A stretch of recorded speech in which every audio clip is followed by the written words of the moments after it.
Hello guys, welcome to doer classes में आप सभी का स्वागत है। मैं ओम प्रकाश और आज आप पढ़ने वाले हो 6 फरवरी 2019 का द हिंदू एडिटोरियल। आइए फ्रेंड्स, देखते हैं आज का टॉपिक। फ्रेंड्स, आज का टॉपिक है टाइमली रिव्यू। ठीक है, टाइमली मतलब होता है ऑन अप्रोप्रिएट टाइम, बिल्कुल सही समय पर। रिव्यू मतलब होता है रिकन्सिडरेशन, फिर से विचार करना। ठीक है, तो बिल्कुल सही समय पर पुनर्विचार या समीक्षा कह सकते हो आप। ठीक है, सही समय पर समीक्षा। और ये टॉपिक लिखा गया है ऑन स्टार्टअप टैक्स, स्टार्टअप पर लगने वाले टैक्स पर ये टॉपिक लिखा गया है, यानी स्टार्टअप टैक्स पर। ठीक है, एक लाइन पढ़िए फिर इसके बारे में बात करते हैं। The very idea of an angel tax. Very idea, idea एक यहाँ नाउन है और इसके पहले एक एडजेक्टिव आता है। नाउन के पहले क्या आता है? एडजेक्टिव आता है। वेरी तो हमारा एडवर्ब ऑफ डिग्री होता है, जैसे वेरी गुड बॉय, तो वहाँ पर क्या है? वेरी एडवर्ब ऑफ डिग्री है। लेकिन यहाँ पर वेरी एडजेक्टिव के फॉर्म में है, और एडजेक्टिव के फॉर्म में जब वेरी होता है तो इसका मतलब बहुत नहीं बल्कि एक्चुअल होता है, वास्तविक। ठीक है, तो वास्तविक idea, actual idea of an angel tax, angel tax का। तो यहाँ पर एंजल टैक्स का आइडिया नहीं, मतलब एंजल टैक्स का एक तरह से पर्पस, उद्देश्य बता रहे हैं। एंजल टैक्स किस चीज़ का है, किस चीज़ पर है? ऑन स्टार्टअप्स, स्टार्टअप्स पर लगाया जाने वाला एंजल टैक्स। उसका जो आइडिया है, उसका विचार, आखिर किस उद्देश्य से वो आया था, वो उस बात को कह रहे हैं। वो वास्तविक उसका उद्देश्य मस्ट बी रिकन्सिडर्ड, इस पर फिर से विचार किया जाना चाहिए। ठीक है, तो idea of angel tax, angel tax जो स्टार्टअप्स पर लगाया जाता है, तो इसका विचार कैसे आया था, है ना, कैसे इसको इंट्रोड्यूस किया गया, तो उस पर हमें विचार करना चाहिए। मस्ट बी रिकन्सिडर्ड, इस पर पुनर्विचार किया जाना चाहिए। ठीक है, ये कहना चाह रहे हैं। टैक्स ऑन समथिंग, किसी चीज़ पर टैक्स लगाना है तो टैक्स के साथ प्रीपोजिशन ऑन आता है। Tax on startup, tax on somebody. ठीक है, प्रीपोजिशन ऑन को आप ध्यान देंगे। तो ये जो पर्टिकुलर टॉपिक या एडिटोरियल लिखा गया है, ये टैक्स, एंजल टैक्स को यानी स्टार्टअप टैक्स को ही लेकर के लिखा गया है। स्टार्टअप टैक्स कौन है? Angel tax. बेसिकली होता क्या है, जब स्टार्टअप अपना बिजनेस स्टार्ट करते हैं तो उनको क्या मनी की आवश्यकता होती है, पैसे की आवश्यकता होती है। तो इसके लिए क्या होता है कि वो जो अलग अलग बिजनेसमैन्स हैं, चाहे वो एक साथ मिल करके या फिर अलग अलग इंडिविजुअल लेवल पे, वो मनी प्रोवाइड कराते हैं स्टार्टअप्स को, और इसके बदले जो स्टार्टअप्स होते हैं वो उन्हें कुछ शेयर देते हैं। ठीक है, अपनी कंपनी के, तो वो शेयर उनको प्रोवाइड कराएंगे। और फिर बाद में क्या होता है, अगर कंपनी इस्टेब्लिश हो जाती है, स्टार्टअप इस्टेब्लिश हो जाता है, तो फिर उसके दाम बढ़ेंगे। जैसे पेटीएम हो गया, फ्लिपकार्ट, ये सब क्या है, अच्छे खासे इस्टेब्लिश्ड स्टार्टअप्स है। तो अब इस तरह अगर ये छा जाते हैं बिल्कुल मार्केट में, इनके दाम बढ़ जाते हैं, तो जो इन्वेस्टर्स है फिर उन्हें भी बहुत फ़ायदा होता है। उनके शेयर, चूँकि जो शेयर उन्होंने कंपनी के खरीदे हैं उनके दाम भी हाई हो जाते हैं, तो उन्हें अच्छा खासा बेनिफिट हो जाता है इससे। ठीक है, तो इसमें क्या होता है कि जो इन्वेस्टर्स स्टार्टअप को सपोर्ट करते हैं, पहले पैसा देने के लिए इन्वेस्टमेंट करते हैं स्टार्टअप में, तो उनको कहते हैं एंजल इन्वेस्टर्स। ठीक है, यहाँ पर बात की गई है एंजल टैक्स की, वो भी मैं बताऊंगा। तो एंजल इन्वेस्टर्स वो कहलाते हैं जो कि स्टार्टअप में इन्वेस्ट करते हैं। बेसिकली हुआ क्या कि गवर्नमेंट ने ये देखा कि भाई ऐसा भी हो सकता है कि बहुत सारे ब्लैक मनी रखने वाले और इस प्रकार की अनलिस्टेड कंपनीज़ में, जो कि स्टार्टअप के रूप में है एक तरह से, यहाँ पे इन्वेस्ट करके अपनी ब्लैक मनी को वाइट मनी में कन्वर्ट कर सकते हैं। ठीक है, इसके चांसेस बढ़ जाते हैं। तो वहाँ पर उन्होंने क्या किया, चूंकि उन्हें ब्लैक मनी से को कंट्रोल करने का कोई पर्टिकुलर टूल या स्कीम तो था नहीं, तो उन्होंने कहा कि मनी लॉन्ड्रिंग को रोकने का, ब्लैक मनी को रोकने का एक ही तरीका है, इन पर टैक्स इम्पोज कर दो ज़्यादा से ज़्यादा। तो थोड़ा बहुत नहीं, लगभग 30% के अराउंड टैक्स इन पर इम्पोज किया गया है एंजल टैक्स के नाम से। और ये टैक्स लगता किस अमाउंट पर है? जैसे जो मनी, जो इन्वेस्टमेंट, मतलब कहने का आप करते हो किसी स्टार्टअप में, तो स्टार्टअप क्या करता है कि बदले में कुछ शेयर देता है। तो जो शेयर, वो एक तरह से शेयर बेच ही रहा है वो इन्वेस्टमेंट करवा करके। तो शेयर की, वो जो एक शेयर की कीमत रखता है वो एवरेज मार्केट वैल्यू से मतलब कुछ ज़्यादा रखता है। ठीक है, तो जितना ज़्यादा रखता है उस अमाउंट को, उस अमाउंट पर मतलब कहने का एंजल टैक्स लगाया जाता है इस हिसाब से करके। ठीक है, और भी कुछ इसका वाइडली है।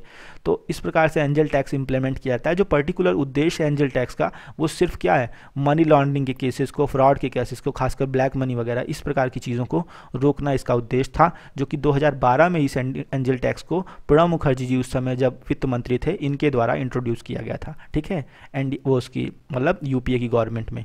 तो एंजल टैक्स तब से इंट्रोड्यूस्ड है। अब प्रॉब्लम क्या है कि स्टार्टअप्स जो है, आपने ब्लैक मनी को रोकने के लिए ठीक है काम किया, बेहतर ये हो कि आप टैक्स हटा करके, भाई बाकी टैक्स तो देते ही हैं, तो आखिर इस प्रकार के स्टार्टअप नाम का एक एंजल टैक्स नाम का जो अलग से लगाया है, तो इसको हटा कर कि कम से कम अपने आप टूल विकसित करिए कि ब्लैक मनी को आप खुद भी रोक सकें, है ना। ये क्या मतलब है कि आपने एक और टैक्स लगा दिया, इम्पोज कर दिया। तो इसके समीक्षा के लिए कि ये उचित है या नहीं है, इसकी सही समीक्षा के लिए एक टाइमली रिव्यू के लिए एक कमेटी 5 मेंबर्स की गठित की गई है गवर्नमेंट के द्वारा। ठीक है, तो अब फाइनली इस पर विचार किया जा रहा है। तो यही इसीलिए इन्होंने यहाँ पे हेडिंग में लिख रखा है टाइमली रिव्यू, मतलब उचित समय पर समीक्षा। तो आपने जाना है एंजल टैक्स क्या होता है। अब हम इसी चीज़ को यहाँ पढ़ने वाले हैं टॉपिक में। आइए टॉपिक को पढ़ते हैं और जानते हैं एंजल टैक्स में क्या क्या चीज़ें जो मैंने नहीं बताई हैं इस टॉपिक में लिखी हैं, उनसे भी आप अवेयर हो पाएंगे। स्टार्टअप्स, कैसे startups troubled by the so called angel tax, मतलब कहने का ये आया है आपका एडजेक्टिव फ्रेज स्टार्टअप्स के लिए। कैसे हैं स्टार्टअप, स्टार्टअप के बारे में बताने वाला वर्ब की थर्ड फॉर्म से एक adjective phrase. Troubled by the so called angel tax, इस प्रकार से कथित जो एंजल टैक्स के नाम से जाना जाने वाला जो टैक्स है, इस टैक्स से ट्रबल्ड माने मतलब कहने का मुश्किल में, ठीक है, परेशानी में। तो स्टार्टअप्स कैसे जो परेशानी में हैं, ट्रबल्ड हैं, इस प्रकार की कथित एंजल टैक्स से उन स्टार्टअप्स की बात कर रहे हैं। वो स्टार्टअप्स में सून, वो जल्दी ही रिसीव प्राप्त कर सकते हैं सम कंसेशन, कुछ छूट फ्रॉम द गवर्नमेंट, सरकार से, ठीक है। तो एंजल टैक्स से परेशान जो स्टार्टअप्स हैं उनकी संभावना है कि वो शीघ्र ही प्राप्त कर सकते हैं कुछ छूट सरकार से। ऑन मंडे, सोमवार को, ठीक है। तो ये ऑन मंडे आया, आप ध्यान देंगे मंडे ट्यूसडे डे का नेम जब आता है इसके पहले प्रीपोजिशन ऑन आता है, ठीक है। ये भी ध्यान दीजिएगा कि मंडे के पहले अगर एवरी लगा हो, कोई भी डे के पहले एवरी लगा हो, एवरी संडे, एवरी मंडे, तो ये एक एडवर्ब हो जाता है, टाइम एडवर्ब, और फिर यहाँ प्रीपोजिशन की कोई आवश्यकता नहीं होती। ऑन एवरी संडे लिखोगे, ऑन प्रीपोजिशन गलत है, वहाँ नहीं होगा, सिर्फ संडे मंडे होगा तो ऑन प्रीपोजिशन करेक्ट रहेगा, ठीक है। इस बात को आप ध्यान देंगे, ठीक है ना। तो on Monday the centre set up a 5 member working committee, केंद्र ने सेटअप माने स्थापित की, इस्टेब्लिश कर सकते हो आप, ठीक है। सेट की सारी फॉर्म क्या होती हैं, सेम होती हैं। सेट अप अ 5 मेंबर वर्किंग कमेटी, 5 सदस्यीय कार्यकारी समिति को गठित किया, स्थापित किया। टू लुक इनटू मतलब होता है एग्जामिन करना, लुक इनटू मतलब एग्जामिन करना, जांच करने के लिए। रिवाइजिंग द नॉर्म्स मतलब कहने का जो नियम है उनके रिवीजन पर। ऑफ द एंजल टैक्स के नियम, ठीक है। रूल्स मतलब rules of angel tax, norms मतलब रूल्स। कैसे angel tax imposed on startup, जो कि स्टार्टअप पर थोपा गया है, लगाया गया। इम्पोज का मतलब लाद देना, ठीक है। तो ये भी एक एडजेक्टिव फ्रेज है वर्ब की थर्ड फॉर्म से, जो कि एंजल टैक्स के लिए आया है। जिस प्रकार से ट्रबल्ड वाला आया था स्टार्टअप के लिए, वैसे ही ये इम्पोज्ड वाला आया है एंजल टैक्स के लिए। तो एंजल टैक्स कैसा, जो कि स्टार्टअप्स पर लगाया गया है, उस एंजल्स के टैक्स के नॉर्म्स को रिवाइज करने के लिए एक 5 सदस्यीय कमेटी को जो है केंद्र सरकार ने सोमवार को गठित किया। तो सिंपल मीनिंग देखेंगे, सोमवार को केंद्र सरकार ने स्थापित की एक 5 सदस्यीय वर्किंग कमेटी को जांच करने के लिए, रिवीजन पर। किसका revision, norms of angel tax के नियमों का रिवीजन, उस पर जांच करने के लिए, उस पर उसको लुक इनटू, उसका पता लगाने के लिए सही रूप से, तो मतलब एक 5 सदस्यीय कमेटी को गठित किया। यहाँ एक इंपॉर्टेंट चीज़ है, ये कार्डिनल एडजेक्टिव, काउंटिंग 1 2 3 4 क्या है, कार्डिनल एडजेक्टिव हो गए आपके, ठीक है। तो ये 5 आपका काउंटिंग हो गई। उसके आगे जब 2 नाउन बैठे हो, एक मेंबर नाउन है, दूसरा कमिटी नाउन है, तो वर्ब के एनजी फॉर्म, इसके लिए एडजेक्टिव ही है। कमिटी कैसी, कार्यकारी समिति, वर्किंग कमिटी। तो एक नाउन ये है, दूसरा नाउन ये है, ठीक है। तो यहाँ पर ध्यान देना है, जब आपकी कार्डिनल एडजेक्टिव के बाद 2 नाउन लगातार बैठे हों, एक मेंबर और फिर कमिटी, तो एडजेक्टिव तो इसी के लिए आया, इससे तो कोई मतलब नहीं। तो 2 नाउन जब लगातार बैठे हों तो आपको ध्यान देना है बिना किसी प्रीपोजिशन वगैरह के, तो पहला नाउन हमेशा सिंगुलर होता है। जैसे 5 मेंबर्स कमिटी है तो यहाँ पे मेंबर जो होगा सिंगुलर होगा, ठीक है। इसमें SEIS नहीं लगता, भले ही यहाँ पे कोई भी काउंटिंग हो, 5 नहीं 10 हो चाहे 1 हो, यहाँ पर मेंबर्स ही नहीं होगा, सिर्फ मेंबर होगा। जैसे आप लिखते हो कि द कमिटी कंप्राइजेस 5 मेंबर, तो गलत हो जाएगा, क्यों, क्योंकि कमिटी में 5 लोग शामिल हैं। तो 5 लोग जो 5 मेंबर है, तो उसके आगे दूसरा नाउन नहीं आया, सिर्फ 5 के बाद एक ही मेंबर आया है, ठीक है। तो 5 मेंबर ना लिख के 5 मेंबर्स लिखना पड़ेगा, ठीक है। लेकिन यहाँ पर आप देख रहे हो मेंबर के आगे कमिटी बैठी है, तो मेन नाउन ये हो गया, तो ये जो होगा ये सिंगुलर ट्रीट किया जाएगा, ठीक है। इसको सिंगुलर ही आपको लिखना है। तो जब 2 नाउन आते हैं कार्डिनल एडजेक्टिव के बाद, तो पहला नाउन जो होता है वो सिंगुलर होता है। इतना छोटा सा नियम है ना, तो इस चीज़ को आपको याद रख लेना है। आगे बढ़ते हैं। तो मीनिंग मैंने पूरा आपको बता दिया। सोमवार को केंद्र सरकार ने कमेटी गठित की है कुल मिलाकर के, जो कि इस पर विचार कर सके, ठीक है। द टैक्स, कैसा टैक्स बताया है ऊपर, एंजल टैक्स, इसीलिए पर्टिकुलर आर्टिकल द लगा दिया है, ठीक है। द टैक्स, अब टैक्स के लिए एक एडजेक्टिव क्लास ये कॉमा से डाल रहे हैं। विच वाज फर्स्ट इंट्रोड्यूस, कैसा टैक्स है, विच वाज जो कि इन फर्स्ट इंट्रोड्यूस सबसे पहले इंट्रोड्यूस किया गया था इन 2012 में, to curb money laundering, money laundering को क्या करने के लिए, कर्ब करने के लिए, रोकने के लिए। यहाँ पर टू प्लस वर्ब का फर्स्ट फॉर्म इन्फिनिटिव है, इन्फिनिटिव होता है जो उद्देश्य बताने के लिए काम आता है, ठीक है। टू प्लस वर्ब का first form, two plus verb का फर्स्ट फॉर्म कहिए या फिर फॉर प्लस वर्ब का आईएनजी फॉर्म, ये दोनों ही पैटर्न जो होते हैं ये किसी काम के उद्देश्य को बताने के लिए आते हैं, ठीक है ना, ऑब्जेक्टिव बताने के लिए आते हैं। तो यहाँ पहली बार इंट्रोड्यूस किया गया था 2012 में, किस लिए, किस उद्देश्य के लिए, to curb money laundering, money laundering को रोकने के लिए। थ्रू, कैसे, थ्रू किसके माध्यम से, the sale of shares, shares की बिक्री के माध्यम से। कैसे शेयर्स हैं ये, of private unlisted companies, private unlisted companies के शेयर से, है ना, जो लिस्टेड नहीं है। अनलिस्टेड का मतलब आप समझ सकते हो कि स्टॉक मार्केट में वो लिस्टेड नहीं है, उसके शेयर जो है आम पब्लिक के लिए खुले नहीं है एक तरह से, ठीक है ना, जो स्टॉक मार्केट वगैरह में लिस्टेड ना होना और आम पब्लिक उसके शेयर नहीं खरीद सकती उस हिसाब से, ठीक है, तो कॉमन पीपल के लिए नहीं है। तो वो प्राइवेट अनलिस्टेड कंपनीज के शेयर्स की बिक्री के माध्यम से जो मनी लॉन्ड्रिंग हो सकती है, ठीक है, उसको रोकने के लिए सबसे पहले इंट्रोड्यूस किया गया था ये शेयर, मतलब ये टैक्स, ठीक है ना। अनलिस्टेड कंपनीज, अच्छा कैसे बेचना, एट ब्लॉटेड प्राइस, मतलब किस दाम पर, शेयर को बेचना ब्लॉटेड प्राइस पर, मतलब ऊंचे दामों पर, हाई प्राइसेस पर। ब्लॉटेड को मैं बता दूं कि ये वैसे स्वैलन वगैरह के लिए आता है, सूजन वगैरह के लिए, जैसे कि somebody is stomach is blotted, it means कि उसका जो पेट है वो सूझा हुआ है एक तरह से, मतलब कहने का गैस बन गई है और कोई प्रॉब्लम हो गया तो ब्लॉटेड है, उभरा हुआ है, ठीक है, इस प्रकार से। तो ब्लॉटेड जो होता है ना कि स्वॉलन टाइप के लिए आती है, तो यहाँ पर भी कुछ मोटा है, नॉर्मल से बिगर, नॉर्मल से भी ज़्यादा जो होता है वो ब्लॉटेड होता है। तो ब्लॉटेड प्राइस का मतलब हो गया कि ऊंचे दाम, काफ़ी ज़्यादा दाम, ठीक है।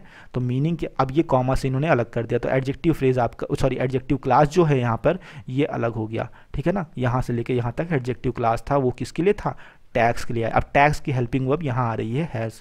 तो टैक्स जो है कैसा, जो सबसे पहले इंट्रोड्यूस किया गया था मनी लॉन्ड्रिंग के मामले को रोकने के उद्देश्य से, रोकने के लिए, है ना। कैसे मनी लॉन्ड्रिंग के मामले हो सकते थे, इस प्रकार की प्राइवेट अनलिस्टेड कंपनीज के शेयर को बेचा जाए ऊंचे दामों पर, है ना। इस प्रकार से मनी लॉन्ड्रिंग के केसेस हो सकते थे जिनको रोकने के लिए पहली बार टैक्स को इंट्रोड्यूस किया गया था। अब इस टैक्स के बारे में पढ़ेंगे, हमारा ये एडजेक्टिव क्लास का मीनिंग खत्म। ये tax has caused a lot of anguish, इस टैक्स ने क्या किया है, इस एंजल टैक्स ने कास्ट उत्पन्न कर दिया है, ए लॉट ऑफ एंग्विश, बहुत सारा कष्ट, बहुत सारी पीड़ा, among startup investors, startup investors के बीच में, इन द कंट्री, हमारे देश में, ठीक है ना। तो एंग्विश जो है अनकाउंटेबल नाउन है, मैंने बताया था ए लॉट ऑफ के बाद अगर काउंटेबल नाउन आता है तो प्लूरल होगा, और अगर अनकाउंटेबल आता है तो कोई बात ही नहीं है। तो यहाँ पर अनकाउंटेबल नाउन है एंग्विश, पीड़ा या कष्ट, ठीक है। सेवर, पेन कह सकते हो, मेंटल डिसऑर्डर कह सकते हो, कष्ट या समस्या, पीड़ा, इस तरह करके आप इसका मीनिंग निकाल सकते हो। लास्ट में लिखा है मैंने वोकैब में, ठीक है। तो इस टैक्स ने क्या किया है, काफ़ी ज़्यादा पीड़ा उत्पन्न कर दी है, कष्ट, समस्या पैदा कर दी है स्टार्टअप इन्वेस्टर्स के लिए। स्टार्टअप ओनर्स, जो स्टार्टअप मालिक हैं, हैव कंप्लेंड, उन्होंने शिकायत की है, कंप्लेन की है। यहाँ पर कंप्लेन के लिए भी मैंने दो चीज़ बताई थी आपको, पहले याद दिला रहा हूँ। कंप्लेन जब वर्ब होती है तो LAIN होता है, लेकिन कंप्लेन जब नाउन होता है तो वहाँ पर N के बाद T भी होता है, कंप्लेंट होता है, ठीक है। तो T वो जो है साइलेंट रहता है, लेकिन लास्ट में T भी लगाना है आपको, तो वो नाउन होता है। जैसे आई रजिस्टर्ड ए कंप्लेन, तो वहाँ पर T वाला होगा, ठीक है, क्योंकि कंप्लेन एक नाउन था वहाँ पे। हम यहाँ पर वर्ब की तरह यूज़ कर रहे हैं तो इसकी स्पेलिंग ये है। प्रॉब्लम सिर्फ इतनी आती है, नाउन की जगह वर्ब, वर्ब की जगह नाउन कर देता है, ठीक है।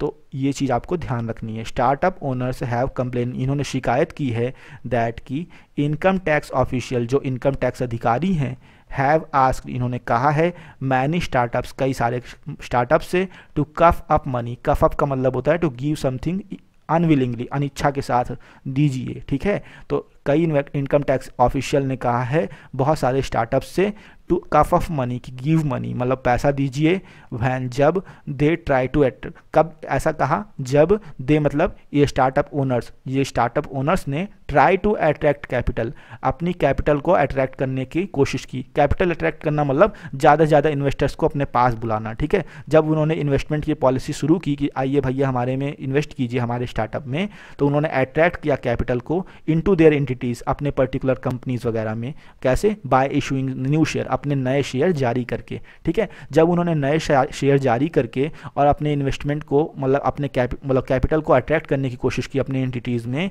तो उस समय कई सारे जो इनकम टैक्स ऑफिशियल थे उन्होंने कहा कि भैया पैसा दीजिए, किस नाम पे, एंजल टैक्स के नाम पे, ठीक है ना। तो ये अथॉरिटी जो है इनकम टैक्स वालों को दे रखी गई है। तो उसी की शिकायत किन्होंने की है, स्टार्टअप ओनर्स ने की है। ठीक है, तो आगे पढ़ते हैं। फॉर इट्स पार्ट, इसकी तरफ से the IT department fears, income tax department को डर है दैट की स्टार्टअप्स में बी यूज्ड, जो स्टार्टअप्स हैं इनका प्रयोग किया जा सकता है एज कन्वीनियंट टूल, एक अच्छे खासे साधन के रूप में, to launder illegal acquired money, illegally अवैध रूप से प्राप्त धन को लॉन्डर करने में, उसकी हेरा फेरी करने में। ठीक है, सो इसलिए अ टैक्स ऑन इन्वेस्टमेंट, एक टैक्स ऑन इन्वेस्टमेंट निवेश पर, बियॉन्ड ए सर्टेन थ्रेशहोल्ड, एक निश्चित थ्रेशहोल्ड माने होता है लिमिट, सीमा, एक निश्चित सीमा से परे, इज नेसेसरी आवश्यक है, टू डिटर, डिटर माने टालने के लिए, सच शेडी ऑपरेशन, इस प्रकार के, शेडी माने होता है बेईमानी पूर्ण, संदिग्ध, ऑपरेशंस माने होता है क्रियावन। ठीक है ना। तो इसलिए इनकम टैक्स के पक्ष से अगर आप देखो तो income tax department, IT department मतलब इनकम टैक्स डिपार्टमेंट, तो इनकम टैक्स डिपार्टमेंट को यह डर है कि स्टार्टअप्स की संभावना है इसे यूज़ कर में भी यूज्ड, स्टार्टअप जो हैं उनकी संभावना है कि उन्हें यूज किया जा सकता है, प्रयोग किया जा सकता है एक कन्वीनियंट, एक उचित साधन के रूप में, अवैध रूप से प्राप्त धन को लॉन्डर करने के लिए, मतलब कहने का उसका दुरुपयोग करने के लिए। इसलिए एक टैक्स जो है इनके निवेश पर, बियॉन्ड ए सर्टेन लिमिट, एक निश्चित सीमा से परे, एक निश्चित सीमा तक टैक्स फ्री कर दो, लेकिन एक निश्चित सीमा से परे अगर निवेश होता है तो उस पर एक टैक्स इज नेसेसरी, आवश्यक होगा, टू डिटर मतलब टालने के लिए, एक इस प्रकार के शेडी ऑपरेशंस मतलब संदिग्ध गतिविधियों को, कि भाई ब्लैक मनी वगैरह का कोई टेंशन नहीं रहेगा फिर। ठीक है, तो ये तो आपने मीनिंग समझा। अब कुछ इंपॉर्टेंट चीज़ें आप यहाँ एनालाइज कीजिए। एक्वायर्ड मनी कैसी, इलीगली एक्वायर्ड मनी, मनी कैसी है, पैसा कैसा है, एक्वायर्ड है, प्राप्त किया गया, कैसे प्राप्त किया गया, इलीगली अवैध रूप से। ध्यान दीजिए, प्राप्त करने की विशेषता बता रहा है, कैसे, लीगली प्राप्त किया गया कि इलीगली, तो इलीगली कह रहा है यहाँ पे। तो ये एक एडवर्ब है जो इसको और ज़्यादा हाईलाइट कर रहा है। ठीक है, तो ये एडवर्ब के फॉर्म में अगर हम लिखते हैं इलीगल एक्वायर्ड मनी तो हमारा गलत होगा ये। क्यों? क्योंकि एक्वायर्ड की विशेषता बताने के लिए एक एडवर्ब डाला है, तो भैया यहाँ एडवर्ब ही बनेगा, एडजेक्टिव के लिए एक एडवर्ब ही आता है। ठीक है, तो illegally acquired money he is correct. ठीक है, यहाँ इलीगल एक्वायर्ड मनी कर देंगे तो आपके लिए प्रॉब्लम हो जाएगी। ठीक है, अब उद्देश्य कन्वीनियंट टूल हो सकता है स्टार्टअप के लिए, है ना। किस उद्देश्य से? To launder illegal money acquired money, मतलब कहने का अवैध रूप से जो प्राप्त धन है उसको, उसकी लॉन्ड्रिंग को रोकने के लिए एक तरह से। ठीक है, तो ये सब चीज़ें क्या है, इन्फिनेटिव यहाँ पर फॉलो हो रहा है। एक टैक्स ऑन इन्वेस्टमेंट, यहाँ भी आप देख रहे हो कि इन्वेस्टमेंट पे एक टैक्स, तो इन्वेस्टमेंट पर टैक्स लगाया जा रहा है ना, तो ऑन प्रीपोजिशन से जिस चीज़ पे टैक्स लगाते हो ऑन प्रीपोजिशन आता है। ठीक है, थ्रेशहोल्ड को जान लीजिए, थ्रेशहोल्ड होता है दहलीज, वैसे दहलीज या लिमिट कह सकते हो आप। ठीक है, तो एक सर्टेन लिमिट, या अब यहाँ दहलीज पढ़ोगे तो अच्छा थोड़ी ना लगेगा। तो कंप्रीहेंशन हमारा यही कहता है हमें उचित शब्द का प्रयोग, उचित हिंदी का प्रयोग सही समय पे करना, मतलब सही जगह पे करनी चाहिए, उचित जगह पर करना चाहिए। ठीक है, तो अ सर्टेन लिमिट मतलब एक निश्चित ए सर्टेन थ्रेशोल्ड का मतलब एक निश्चित सीमा, एक निश्चित सीमा से परे अगर इन्वेस्टमेंट होता है तो उस पर एक टैक्स इज नेसेसरी। तो ये जो टैक्स है ना, इसके लिए ये हेल्पिंग वर्ब यहाँ पर, मेन वर्ब इज आई है यहाँ पे। ठीक है, नेसेसरी आवश्यक है। अब किस लिए आवश्यक है? टू डिटर, ताकि हम टाल सकें, टालने के लिए आवश्यक है। सच शेडी ऑपरेशंस, मैंने आपको ये भी बताया था कि सच के बाद अगर कोई काउंटेबल नाउन आता है तो प्लूरल होगा, अगर आपका सिंगुलर आना है नाउन को तो एक आर्टिकल जरूर होगा। तो आप देख रहे हो ऑपरेशंस, एक ऑपरेशन, क्रियान्वयन, एक्शन, एक तरह से साइनोनिम एक्शन की तरह सेंस में आया है। तो यहाँ पर क्या है? काउंटेबल है। तो आप देख रहे हो ऑपरेशंस प्लूरल आया है। अगर ऑपरेशन लिखते हैं यहाँ पे सिर्फ, तो सच अ शैडी ऑपरेशन, यहाँ आर्टिकल ए लगाना पड़ता, यहाँ अनकाउंटेबल लिखते तो कोई बात ही नहीं थी। ठीक है, तो आप देख रहे हो सच के बाद जो ऑपरेशन काउंटेबल आया है अगर, तो प्लूरल केस में ही आया है, तभी बिना आर्टिकल के आया है। आर्टिकल लगाना पड़ता अगर यहाँ ऑपरेशन होता। आगे बढ़ते हैं। बट लेकिन, व्हाइल द, जहाँ एक तरफ, the intent of such an angel tax.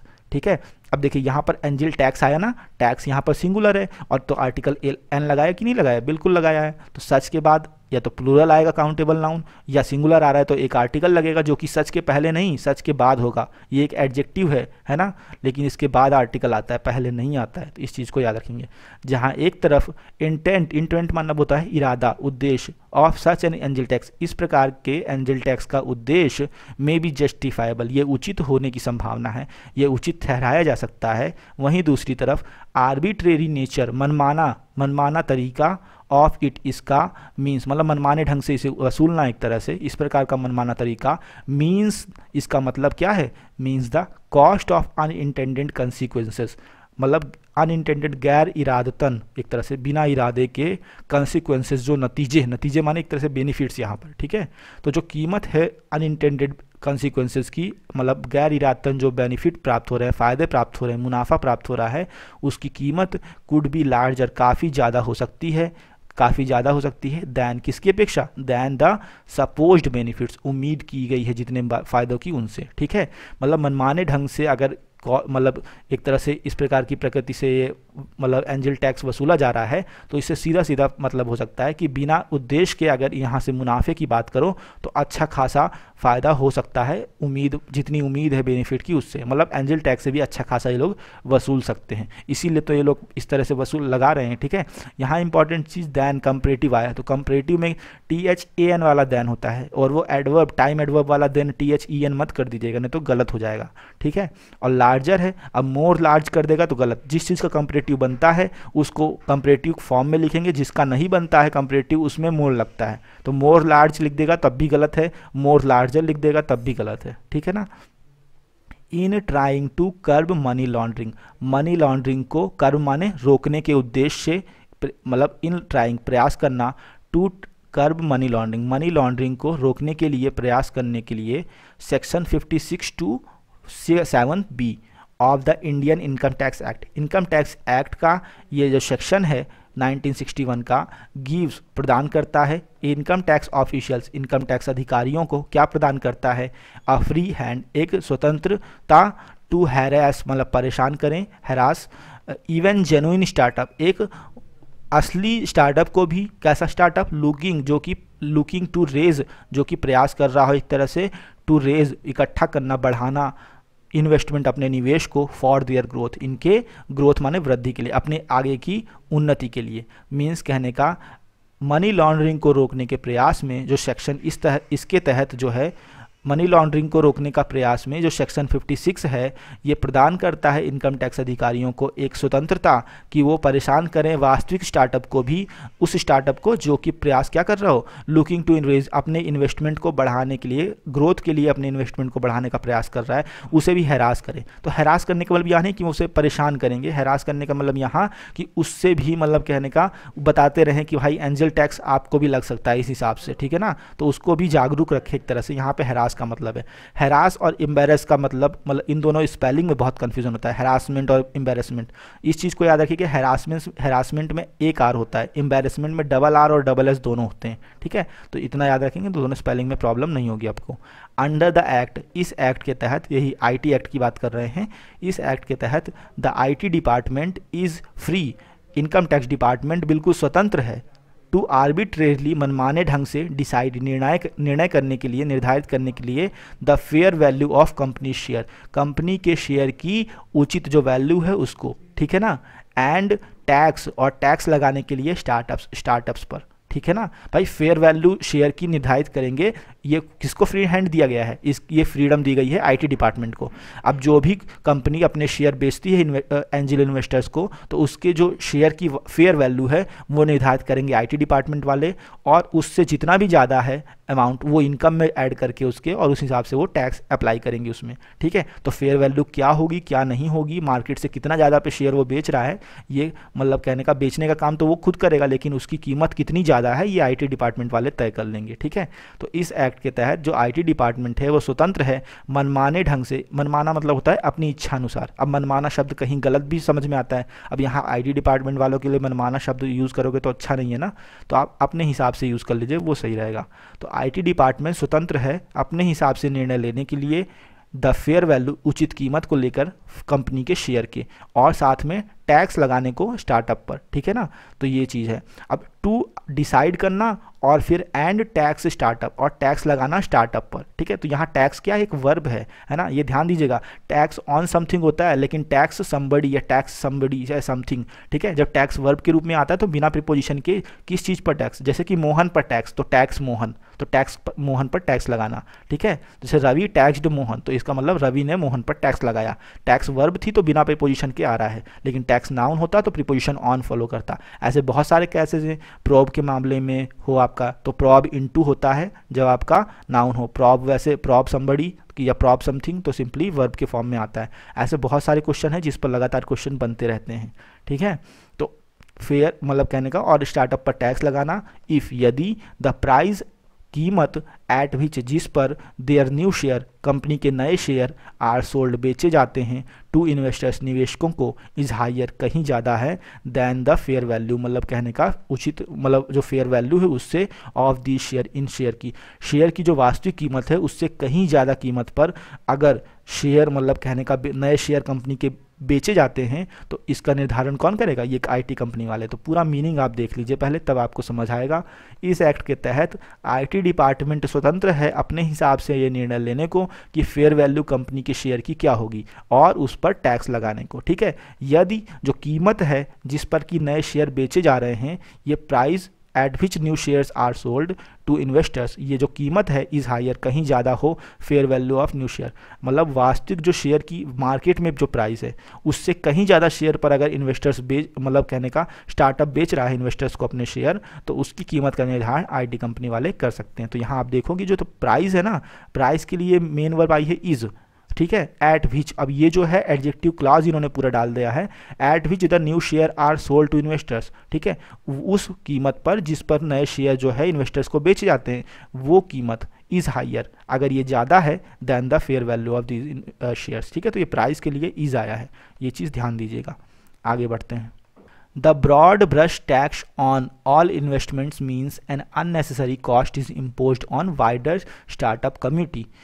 Broad brush tax होता है मतलब मोटा माटा टैक्स, मतलब बिना किसी सही कैलकुलेशन के एक थोप देना एक तरह से कोई चीज़ को, है ना। ब्रॉड ब्रश टैक्स जो हो गया ऑन ऑल इन्वेस्टमेंट सभी निवेशों पर, मींस इसका मतलब क्या है, एन अननेसेसरी कॉस्ट एक अनावश्यक कीमत इज इम्पोज ला दी जाती है on the wider startup community एक विशाल स्टार्टअप कम्युनिटी समुदाय पर, ठीक है ना। सिंपली साधारणतया बिकॉज ऑफ के कारण से, the lack of better means एक उचित साधनों के, लैक ऑफ माने अभाव में, कैसे साधन, एट गवर्नमेंट्स डिस्पोजल जो कि गवर्नमेंट के डिस्पोजल में है।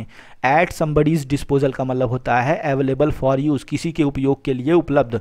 तो अगर हम कहें लैक ऑफ बेटर मीन्स मतलब उचित साधनों की का अभाव, एट गवर्नमेंट डिस्पोजल मतलब available for the use of government सरकार के उपयोग के लिए जो उचित साधन हैं उनका अभाव है एक तरह से। टू टैक किस लिए, किस उद्देश्य से उचित साधन होना, टू टैकल ब्लैक मनी मतलब कहने का काले धन को टैकल उससे निपटने के लिए, ठीक है। तो पूरा मीनिंग समझेंगे कि ब्रॉड ब्रश टैक्स सभी इन्वेस्टमेंट पर लगाए जाने का मतलब क्या है, उसका मतलब है कि एक अनावश्यक कीमत थोपी जा रही है एक विशाल स्टार्टअप कम्युनिटी पर, एक बहुत ही बड़े स्टार्टअप समुदाय पर, ठीक है। ऐसा किस लिए है, मतलब कहने का उचित साधनों के अभाव के कारण है, ठीक है। कैसे उचित साधन, जो कि सरकार के प्रयोग के लिए हों, ठीक है। एट गवर्नमेंट डिस्पोजल मतलब available for the use of government सरकार के उपयोग के लिए जो साधन हो उनका अभाव होने के कारण। अच्छा, ये साधनों की उन्हें आवश्यकता क्या है, टू टैकल ब्लैक मनी काले धन को निपटने के लिए, काले धन से निपटने के लिए। तो काले धन से निपटने के लिए सरकार के पास उचित साधन नहीं है और इस साधन के अभाव में सरकार ये जो है इतना बड़ा टैक्स जो है विशाल मात्रा में जो वाइडर लेवल पर जो स्टार्टअप कम्युनिटी है उस पर थोप रही है, उसके इन्वेस्टमेंट्स पर थोप रही है, क्योंकि ये ब्लैक मनी से इम्पोज मतलब कहने का टैकल करने पे लिए सक्षम नहीं है, ठीक है। ये मीनिंग है इसका। आगे बढ़ते हैं।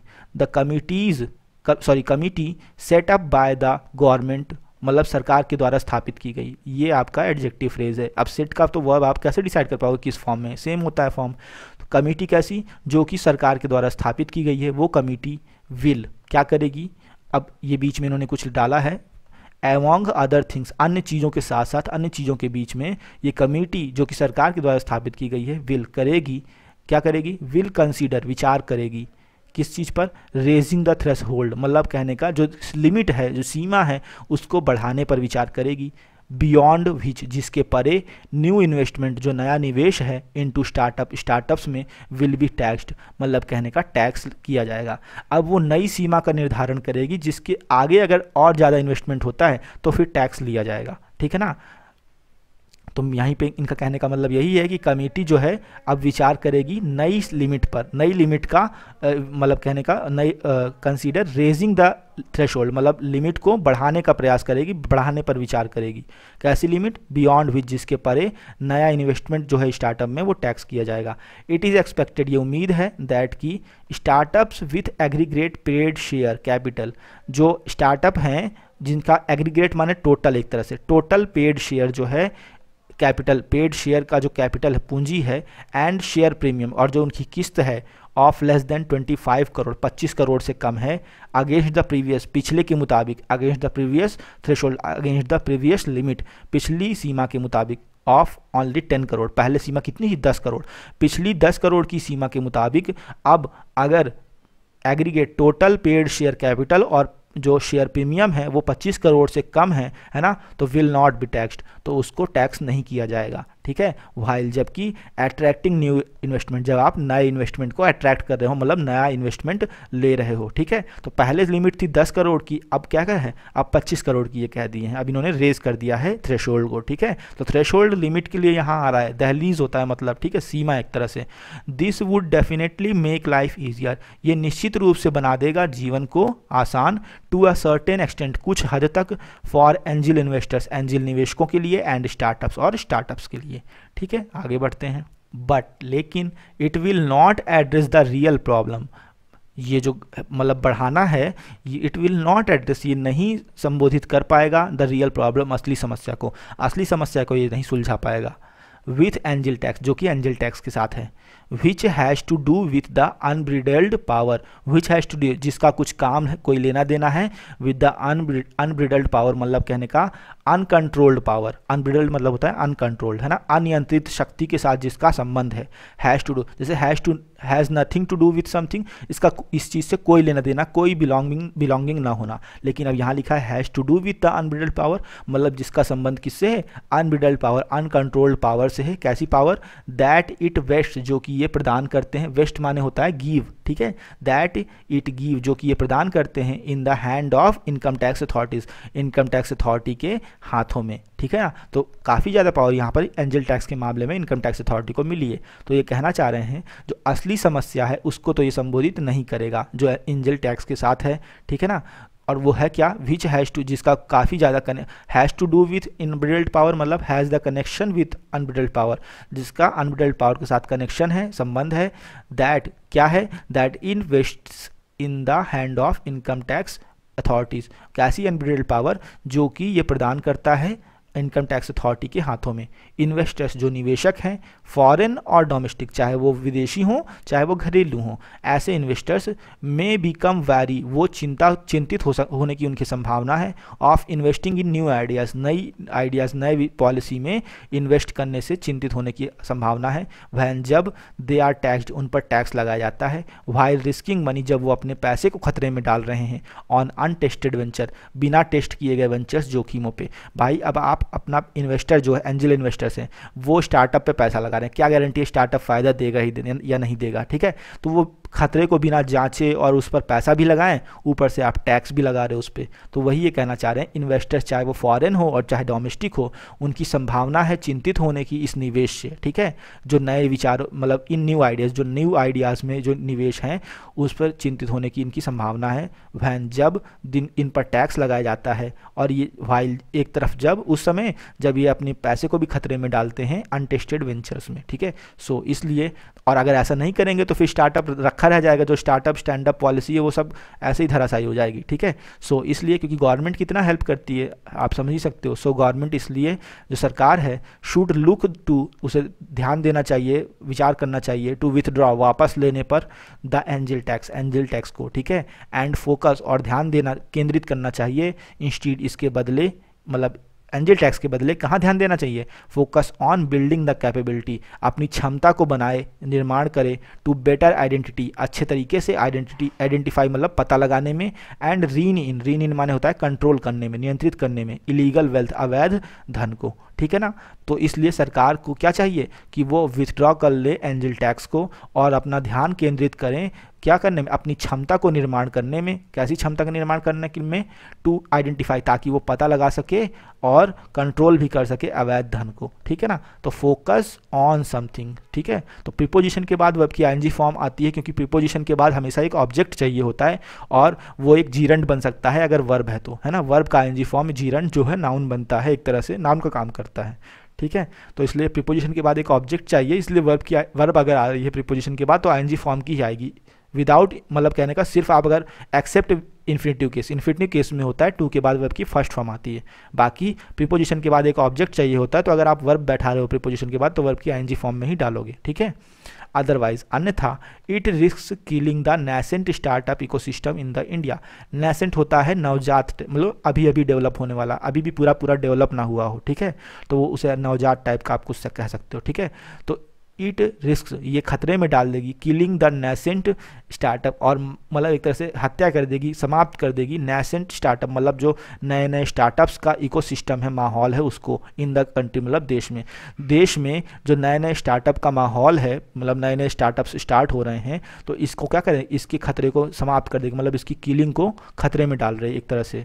सिंपली कहने का मतलब, कहने का इनके डैमेज होने का, समाप्त होने का खतरा बढ़ जाएगा, ठीक है, अगर ऐसा नहीं होता है, अगर एंजल टैक्स को ये विथड्रॉ नहीं करते हैं तो, क्योंकि रिस्क तो और वैसे ही ज़्यादा है, और ज़्यादा बर्डन पड़ेगा तो और प्रॉब्लम होगी, ठीक है ना। तो ये सारी चीज़ें थी। तो अब हम पढ़ते हैं वर्ड जो आपके एग्जाम पॉइंट ऑफ व्यू से इंपॉर्टेंट है। लुक इनटू समथिंग होता है टू एग्जामिन समथिंग, जांच करना, पता लगाना। एग्जाम्पल देखेंगे, a working party has been set up to look into the problem. एक वर्किंग पार्टी को स्थापित किया गया इस समस्या पर विचार करने के लिए, इसका जांच करने के लिए। ब्लोटेड होता है बिगर देन नॉर्मल, नॉर्मल से ज़्यादा। ब्लोटेड स्टोमक, आप इसको एग्जाम्पल के रूप में याद करेंगे, याद रहेगा, ठीक है। एंग्विश माने होता है पीड़ा, सेवर पेन, मेंटल सफरिंग, इस तरह का कष्ट। ही ग्रोन्ड इन एंग्विश, वो पीड़ा में कराहा, मतलब चिल्लाए एक तरह से, है ना। कफ अप समथिंग होता है to give something specially money unwillingly, अनिच्छा के साथ विशेषकर कोई पैसा वगैरह देना, इस प्रकार से वो कफ अप होता है, ठीक है। शैडी होता है seeming to be honest, dishonest, illegal, मतलब बेईमान टाइप का समझ में आने वाला और अवैध समझ में आने वाला, संदिग्ध, जिस पर डाउट बना रहा है, जैसे ए शैडी डील, एक संदिग्धता भरी डील, ठीक है। एट योर डिस्पोजल का मतलब होता है अवेलेबल फॉर यूज़, प्रयोग के लिए उपलब्ध, जैसे he will have a car, उसके पास एक कार होगी, एट हिज डिस्पोजल, उसके प्रयोग के लिए, फॉर द होल मंथ, पूरे महीने भर के लिए, ठीक है। एग्रीगेट समथिंग विथ समथिंग का मतलब होता है to put together different items amounts in a single group, मतलब एक ही ग्रुप में कई सारी चीज़ों को इकट्ठा कर लेना, ठीक है। वहाँ पर एग्रीगेट एक तरह से शायद एडजेक्टिव की फॉर्म में आया था, मैंने वर्ब का मीनिंग लिख दिया यहाँ पे, ठीक है। तो इसे भी याद कर लीजिएगा आप। द बटरफ्लाइज, क्योंकि वर्ब की फॉर्म में आ चुका है एग्जाम में, ठीक है। कलेक्ट करना सिंपली इसका साइनोनिम बन जाता है, एक्यूमुलेट करना भी इसका साइनोनिम बन जाता है। The butterflies aggregate in dense group, एक घने ग्रुप में बटरफ्लाइज क्या हो गई, एग्रीगेट हो गई, इकट्ठा हो गई, ठीक है। तो ये जिस रूम में पूछा जा चुका है एग्जाम में वो मैंने लिख दिया यहाँ पे। आगे पढ़ते हैं। अनब्रिडल्ड होता है अनकंट्रोल्ड, अनियंत्रित, ये एग्जाम में आ चुका है, इसे याद कर लीजिएगा, ठीक है।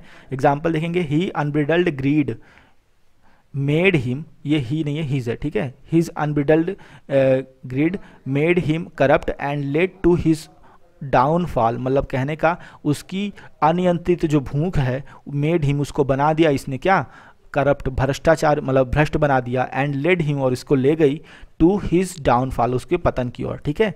वेस्ट समथिंग इन समबडी का मतलब होता है to give somebody the legal right और पावर टू डू समथिंग, किसी को वैधानिक शक्ति दे देना। अब वह वैधानिक शब्द अगर आपको टफ लग रहा है तो ये कानूनी होता है, ठीक है। अब ये सब क्या होता है, ये सब आपके संविधान वगैरह, जैसे आप कॉन्स्टिट्यूशन वगैरह पढ़ते हो तो कभी हिंदी में पढ़ लोगे तो आपको समझ में आए कि इस तरह के वर्ड्स क्या होते हैं, ठीक है। तो थोड़ा थोड़ा इंप्रूव करिए अपना तो और अच्छा रहेगा, हिंदी भी और इंग्लिश भी, क्योंकि आप कहीं भी अगर अथॉरिटी की पोजीशन पे जाना है तो ऐसे शब्दों से फेस करना ही पड़ेगा, ठीक है ना, फेस टू फेस होना ही पड़ेगा। एग्जाम्पल देखेंगे, overall authority is vested in the supreme council, जो टोटल अथॉरिटी है, पूरी पावर है, इज वेस्टेड, वो निहित है, इन द सुप्रीम काउंसिल, जो श्रेष्ठ सब मतलब शीर्ष काउंसिल है, परिषद है, उस पर, ठीक है। रीन इन समथिंग होता है to start to control somebody, check somebody, ठीक है। नियंत्रित करना, कंट्रोल करना। जैसे we need to rein in public spending, हमें पब्लिक स्पेंडिंग पर कंट्रोल करने की आवश्यकता है।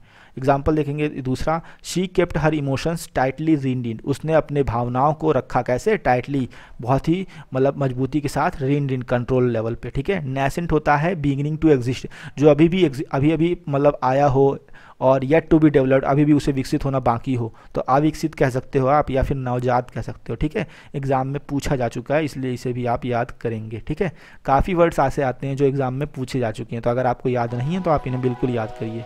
तो अगर आपको वीडियो पसंद आया है तो प्लीज़ वीडियो को लाइक कीजिए, शेयर कीजिए और कमेंट कीजिए। फिर मिलते हैं नेक्स्ट वीडियो में नए टॉपिक के साथ, तब तक के लिए goodbye, thank you very much.